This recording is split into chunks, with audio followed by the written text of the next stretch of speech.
પાકિસ્તાન પર સૌથી મોટી સૈન્ય કાર્યવાહી હવે નક્કી છે। આજે દિવસભર પ્રધાનમંત્રી નિવાસ સ્થાને બેઠકો યોજાશે। પ્રધાનમંત્રી આજે રાષ્ટ્રપતિને પણ મળે તેવી શક્યતા છે। રક્ષા સચિવ સાથે પણ વડાપ્રધાન મોદીએ મહત્વની ચર્ચા કરી હતી। રક્ષા સચિવ રાજેશ કુમાર સિંહ સાથે વડાપ્રધાને બેઠક કરી।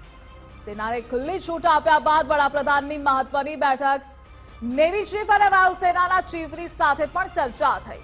તો ત્રણેય સેના ચીફને 1 to 1 વડાપ્રધાન મળી રહ્યા છે।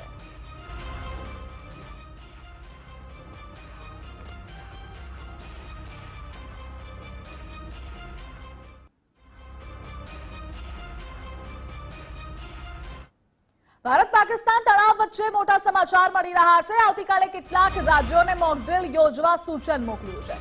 હવાઈ હુમલા સમયે વોર્નિંગ સાયરનની તૈયારીના આદેશ છે। કેન્દ્રીય ગૃહ મંત્રાલયે દેશના કેટલાક રાજ્યોને આદેશ કર્યા છે। હવાઈ હુમલા સમયે પોતાને બચાવવા મોક ડ્રીલનું સૂચન છે। વિદ્યાર્થીઓ નાગરિકોને તાલીમ આપવાનો આદેશ છે। યુદ્ધ સમયે કોઈપણ પરિસ્થિતિને પહોંચી વળવા તાલીમ અપાશે। તો આજે ગૃહ સચિવની તમામ રાજ્યના સચિવો સાથે બેઠક છે અને આવી છેલ્લી મોક ડ્રીલ 1971માં યોજાઈ હતી। 1971માં ભારત અને પાકિસ્તાન વચ્ચે 2 મોરચે યુદ્ધ થયું હતું। આ આદેશો આપવામાં આવ્યા છે। આવતીકાલે આ મોક ડ્રીલનું આયોજન થશે। તો હવાઈ હુમલા સમયે વોર્નિંગ સાયરનની તૈયારીના આદેશ છે। કેન્દ્રીય ગૃહ મંત્રાલયે દેશના કેટલાક રાજ્યોને આ આદેશ પણ કર્યા છે। અને આ મુદ્દે આપણી સાથે ન્યૂઝ વોરરૂમથી સહયોગી વિજય જોડાયેલા છે। વિજય, એક તરફ ભારત પાકિસ્તાન વચ્ચે તણાવ છે અને એ વચ્ચે મોક ડ્રીલના આદેશો આપવામાં આવ્યા છે। બિલકુલ, નાગરિક સુરક્ષા માટે થઈને આ કેન્દ્રીય ગૃહ મંત્રાલયનો તમામ રાજ્યોને આદેશ છે કે આવતીકાલે એટલે કે 7 તારીખના રોજ દેશભરના કુલ મળીને 244 જેટલા સ્થળો પર આ પ્રકારની મોક ડ્રીલનું આયોજન કરવામાં આવ્યું છે ને તે સંદર્ભે આજે 10:30 કલાકે કેન્દ્રીય ગૃહ સચિવ જે ગોવિંદ મોહન છે તેમની અધ્યક્ષતામાં એક મહત્વપૂર્ણ બેઠક મળશે, જેની અંદર આગામી સમયની અંદર જે આ મોક ડ્રીલ થવાની છે એ સંદર્ભની સાથે સાથે અન્ય નાગરિક સુરક્ષા ઉપાયો સંદર્ભે પણ મહત્વની સમીક્ષા બેઠકની અંદર ચર્ચા કરવામાં આવશે। ઉલ્લેખનીય બાબત એ છે કે જે પ્રકારે પાકિસ્તાન સાથેનો તણાવ વધ્યો છે એ પરિસ્થિતિની અંદર જો કોઈ યુદ્ધ સ્તરીય કામગીરી અથવા તો એ પ્રકારની પરિસ્થિતિનું નિર્માણ થાય છે તો તે સમયગાળા દરમિયાન તત્કાલીન સમયે જે નાગરિકો છે એ ઉપરાંત તેમની સુરક્ષાનો જે સવાલ છે તેને લઈને શું કરી શકાય તે માટે થઈને એક સાયરન સંચાલનનું આવતીકાલે મોક ડ્રીલની અંદર કરવામાં આવશે। સાયરનની સાથે સાથે નાગરિકોને એ પ્રકારની તાલીમ પણ આપવામાં આવશે કે જો યુદ્ધની સ્થિતિ હોય તો એવા સમયે સાયરન એલર્ટ આપે છે તો ત્યારે તમારે નાગરિક તરીકેની ફરજ દરમિયાન શું કરવું જોઈએ। આ ઉપરાંત અન્ય કેટલાક જે મહત્વના પાસાઓ છે કે સંરક્ષિત પોતાના જે સ્થળો છે મહત્વના સ્થળો છે ત્યાંથી કઈ રીતને તેને બચાવી શકાય। ઉપરાંત બ્લેકઆઉટની જે પોઝિશનની વાત છે તો બ્લેકઆઉટ એટલા માટે આવશ્યક છે કે સરહદી વિસ્તારોની અંદર વીજળીનો પ્રકાશ હોય તો એ સમયગાળા દરમિયાન દુશ્મન દેશ કોઈપણ પ્રકારે તેમાં કાંકરી ચાળો ન કરી જાય તે માટે બ્લેકઆઉટ પ્રેક્ટિસ છે તે વર્ષોથી કરવામાં આવતી હોય છે, જે આપણે છેલ્લે 1971ના યુદ્ધમાં પણ જોયું હતું। પરંતુ ફરીથી આ પ્રકારે કોઈ પરિસ્થિતિની નિર્માણ થાય છે તો તે સંદર્ભે કઈ રીતના બચી શકાય એ તમામ પાસાઓ છે। ઉલ્લેખનીય વાત એ છે કે 244 સ્થળો જે સમાવેશ થાય છે જેને કેન્દ્રીય ગૃહ મંત્રાલય દ્વારા જે આદેશ આપવામાં આવ્યો છે મોક ડ્રીલ અંગે, તો તેમાં ચીન સરહદે આવેલા સૌથી વધુ 21 જિલ્લાઓ, આ ઉપરાંત પાકિસ્તાન સરહદે આવેલા ભારતના કુલ મળીને 19 જિલ્લાઓ છે તેના આ જે સ્થળો હોઈ શકે છે કે જ્યાં આ પ્રકારની મોક ડ્રીલ આવતીકાલે કરવામાં આવશે। અને તેની પૂર્વ તૈયારીના ભાગરૂપે કેન્દ્રીય ગૃહ સચિવની આજે એક મહત્વની બેઠક 10:30 કલાકે મળશે, જેમાં સંરક્ષણ મંત્રાલયના અન્ય અધિકારીઓ પણ ઉપસ્થિત રહેશે અને આગામી સમયમાં એટલે કે આવતીકાલે થનાર ડ્રીલ અંગેની તમામ જાણકારી આપશે અને તે સંદર્ભે સમીક્ષા પણ કરશે। વિજય, આપ જોડાયેલા રહેજો, આગળ પણ આપની પાસેથી અપડેટ મેળવતા રહીશું।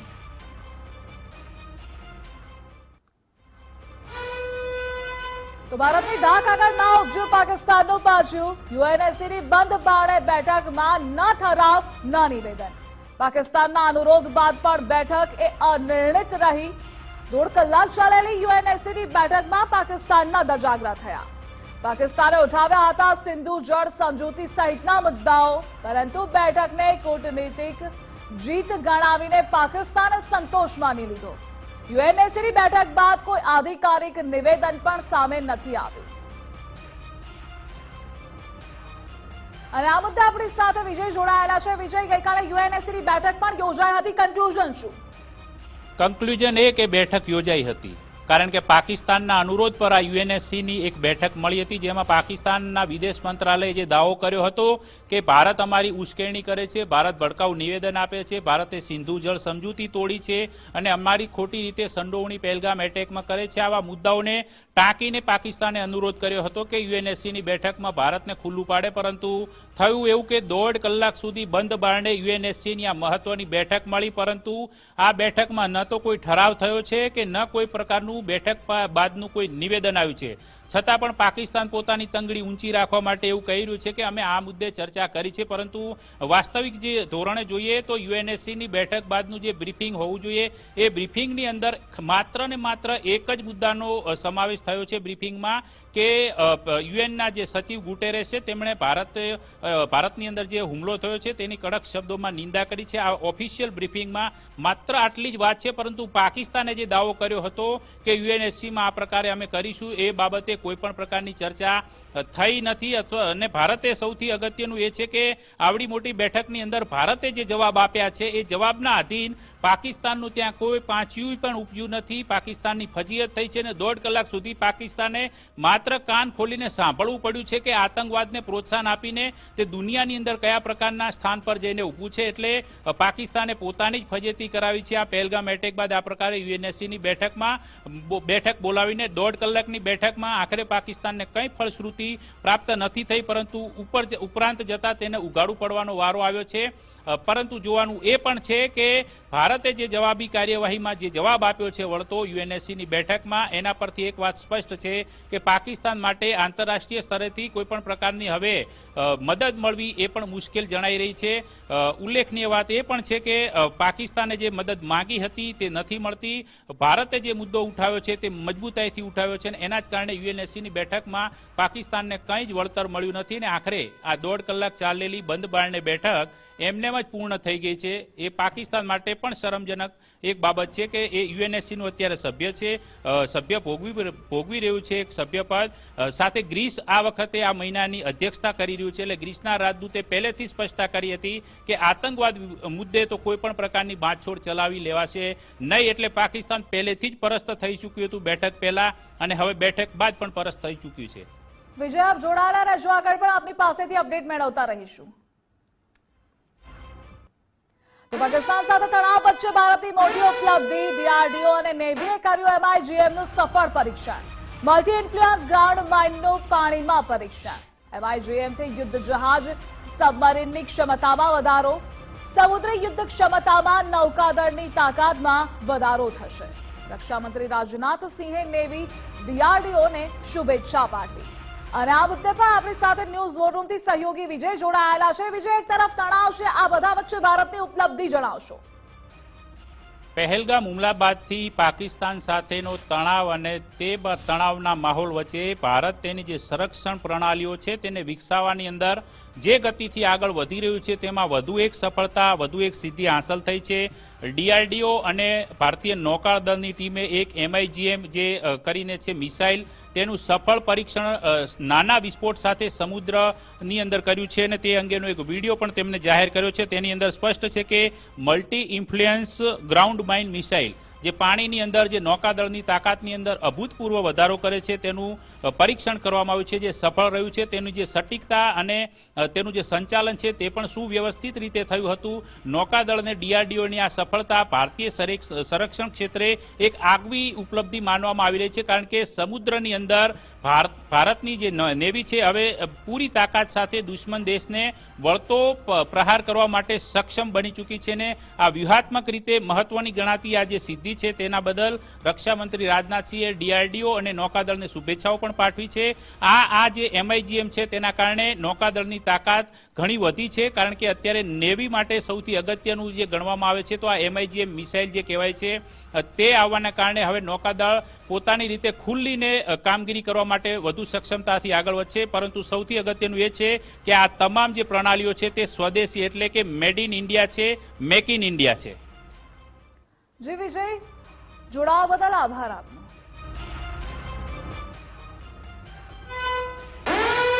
દેશ વિરોધી પોસ્ટ કરનારા પર સકંજો કસાશે. સંસદીય સમિતિએ માંગી મંત્રાલય પાસે વિગતો. સોશિયલ મીડિયા પ્લેટફોર્મ ઇન્ફ્લુએન્સર્સ પર નજર રહેશે. કેટલાક પ્લેટફોર્મ પર રાષ્ટ્રીય હિત વિરુદ્ધ કામગીરી થઈ રહી છે. હિંસા ભડકે તેવી પોસ્ટ થતી હોવાના અહેવાલો છે અને ત્યારે હવે દેશ વિરોધી પોસ્ટ કરનારા પર કસાશે સકંજો. અને આ મુદ્દે પણ મારા સહયોગી વિજય ન્યૂઝરૂમથી જોડાયા છે. વિજય, ઘણા લોકોએ દેશ વિરોધી પોસ્ટ પણ કરી રહ્યા છે. તણાવની સ્થિતિ વચ્ચે તેની સામે શું પગલાં લેવામાં આવશે? સીમા પારથી આતંકવાદને સીમા પારના દુશ્મનો તો છે, પરંતુ ભારતની અંદર પણ કેટલાક છુપા દુશ્મનો હોય તે પ્રકારની જે ગતિવિધિઓ થતી હોય છે તેની સામે સકંજો કસવા માટે જે સંસદીય સમિતિ છે તેને એક મહત્વની બેઠક યોજી હતી. જે સમિતિના અધ્યક્ષ છે ભાજપના સાંસદ નિશિકાંત દુબે, તેમની અધ્યક્ષતામાં મળેલી આ બેઠકની અંદર કેટલીક બાબતોનો ઉલ્લેખ કરાયો છે કે તાજેતરના ઘટનાક્રમ એટલે કે પહેલગામ એટેક બાદથી સોશિયલ મીડિયા પર દેશ વિરોધી પોસ્ટ કરતા જે સોશિયલ મીડિયા ઇન્ફ્લુએન્સર છે, આ ઉપરાંત સોશિયલ મીડિયાની કેટલીક ભ્રામક પોસ્ટો છે, તો આવા તત્વો વિરુદ્ધ કાર્યવાહી થવી જોઈએ અને જે કાયદો છે કાયદા અનુસાર કાર્યવાહી કરવા માટે તેના માટે જે જવાબદાર બે મંત્રાલયો છે એ બે મંત્રાલય પાસેથી આ જે સમિતિ છે સંસદની સ્થાયી સમિતિ તેણે 8 તારીખ સુધીમાં રિપોર્ટ માંગ્યો છે. ઉલ્લેખનીય છે કે સૌથી વધુ આસામની અંદર અત્યાર સુધીમાં આ પ્રકારે પહેલગામ એટેક બાદથી પાકિસ્તાનની તરફેણ કરતા કુલ મળીને 41 જેટલા તત્વો સામે ત્યાંની સરકારે કાર્યવાહી કરી છે. પરંતુ આ પ્રકારે સોશિયલ મીડિયાની અંદર કે યુટ્યુબ ચેનલ મારફત કે અન્ય કોઈ પ્લેટફોર્મ મારફતે દેશ વિરોધી ગતિવિધિમાં સામેલ થતા તત્વો સામે સકંજો કસવા માટેનું આ સૌથી મોટું અને અગત્યનું પગલું માનવામાં આવી રહ્યું છે. એટલે કે સોશિયલ મીડિયા પર પણ હવે નજર રાખવામાં આવી રહી છે કે દેશમાં અત્યારે જે વર્તમાન પરિસ્થિતિ છે, પરિસ્થિતિને અધીન કોઈ પાકિસ્તાનની તરફેણ કરતા તત્વો બચી શકશે નહીં. જે વિજય, આપ જોડાયેલા રહેજો, આગળ પણ આપની પાસેથી અપડેટ મેળવતા રહીશું. પાકિસ્તાનની આવરચંડા હજુ પણ યથાવત છે. સતત 12મા દિવસે પાકિસ્તાને સીઝ ફાયર તોડ્યું. કુપવાડા, બારામુલ્લા, પૂંછ અને રાજૌરીમાં ગોળીબાર, મેંઢર, નૌશેરા, સુંદરબની અને અખનૂરમાં ગોળીબાર કર્યો. જ્યારે ભારતીય સેના દર દિવસે જડબાતોડ જવાબ આપી રહી છે. પહલગામ હુમલા બાદથી પાકિસ્તાને કાંકરી ચાળો કરી રહ્યું છે. અને આ મુદ્દે પણ ન્યૂઝ વોરરૂમથી સહયોગી વિજય જોડાયેલા છે. વિજય, એક તરફ ભારતના એક્શનથી પાકિસ્તાનની ઊંઘ હરામ થઈ ગઈ છે, છતાં પણ પાકિસ્તાને કાંકરી ચાળો કરવાનું છોડતું નથી. કાંકરી ચાળાની ટેવ છે ના જાય, કારણ કે પાકિસ્તાનનો એ મૂળભૂત ગુણધર્મ છે, એમાં કોઈ નવાઈ નથી. પરંતુ પહેલગામ એટેક બાદથી પાકિસ્તાન બોખલાયેલું છે. ભલે આંતરરાષ્ટ્રીય સ્તરે એ ભારત સામે લડી શકવાની કોઈ ક્ષમતા ધરાવતું નથી, બોર્ડર પર લડી શકવાની ક્ષમતા ધરાવતું નથી, છતાં પણ કાંકરી ચાળો કર્યા વગર રહેતું નથી. કારણ કે પહેલગામ એટેક બાદથી આજે સતત 12મો દિવસ છે કે જ્યારે પાકિસ્તાન તરફથી સીઝફાયરનું ઉલ્લંઘન કરવામાં આવ્યું છે. આ ઉલ્લંઘન બાદ તેણે અલગ અલગ જે 8 સેક્ટર એલઓસી પર છે ત્યાં એલઓસી પર ફાયરિંગ કર્યું હતું, જેમાં ભારતીય સેનાએ તેને વળતો જડબાતોડ જવાબ આપ્યો છે અને સતત 12 દિવસથી ભારતીય સેના જવાબ પણ આપી રહી છે. પરંતુ તેમ છતાં પાકિસ્તાન સુધરવાનું નામ નથી લઈ રહ્યું. બારામુલ્લા હોય કે કુપવાડા હોય, પૂંછ જિલ્લો હોય, મેંઢર હોય, નૌશેરા હોય, સુંદરબની હોય કે પછી અખનૂર સેક્ટર હોય, આ તમામ એવા વિસ્તારો છે કે જ્યાં લાઇન ઓફ કંટ્રોલ પર પાકિસ્તાની ચોકીઓ તરફથી નાના મોટા ગોળીબાર કરવામાં આવે છે, ઉશ્કેરણી કરવામાં આવે છે ભારતીય સેનાની, અને ત્યારબાદ જ્યારે સામે વળતો જવાબ આપવામાં આવે છે ત્યારબાદ પાકિસ્તાન ફરીથી બેસી જાય છે. પરંતુ બીજી રાત પડતા ફરીથી એ જ પ્રકારની અવળચંડાઈ પર ઉતરી આવે છે. પરંતુ પાકિસ્તાનને એ વસ્તુ પણ યાદ રાખવી ઘટે કે અગાઉ પણ અનેક વખત અનેક મોરચે ભારત સામે તે લપડાક માર ખાઈ ચૂક્યું છે અને હજી પણ સુધરતું નથી. તો હજી પણ વધુ માર ખાવાની આ તેની આવળચંડાઈ તેને ક્યાંક ભારે પડશે. જે વિજય, જોડાવા બદલ આભાર આપનો.